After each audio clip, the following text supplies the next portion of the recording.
თავისუფლებას. თამამად შემიძლია მაშინ კითხვესო, როგორია ახლა ეს გრძნობა, რა გამოცდილებაც გაქვს, ეს 10 წლიანი გამოცდილება როგორია შენთვის და აი რას განიცდი? თავისუფლებას. იმას აკეთებ რაც კი. არის ხო, კი. რა მაგიტომაც დავრჩი. ანუ რაღაცა კარგ დროს აღმოაჩინე, ესე იგი ესე გამოდის, შენი ინტერესი ალბათ აღმოჩნდა რომ სხვა რამე ყოფილა და ამიტომაც წამოხვედი აქეთ და განცდა ალბათ უფრო უკეთესია.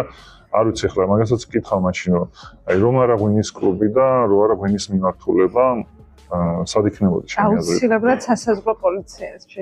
აუცილებლად ან თავდაცვაში თქვენ ხა ცოტა ისეთი დეიდა ჩემი იყო, მაიორი თუ სწორად. ან რაც შენი მაგალითი იყო, შენთვის იყო მისაბაძი მაგალითი. აი დეიდა ჩემის გზას მივყვებოდი, ესე გამოდია და იმიტომ ბავშვობიდან ჩემი დიდი დრო ზაფხულობით მასთან იყო და მე სასაზღვრო ობიექტებზე დავდიოდი, დავყავდი ხოლმე საზღვრებზე და ეს იმდენად ახმაფრთოვანებდა სკოლის ასაკში, რომ ნუ მე ზუსტად ვიცოდი, რომ მეც დეიდა ჩემის გზას უნდა გავყოლოდი, მაგრამ რაღაცნაირად შეიცვალა, იცი, აი. ხო, აშკარად რადიკალური ცვლილება არის, რომ საზღვარზე იქნებოდი, ახლა ესე გამოდი.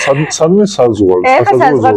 სასაზღვრო. თუმცა მე ავარ ადამიანი, რომელიც ანუ ადრე იყო ხოლმე, რომ აღმოვაჩინე, არა. შეიძლება დავფრთხო, იმიტომ რომ ის სიყვარული და ალბათ შემომჩნევდი რაღაცნაირად აღფრთოვანება დღესაც მაქვს.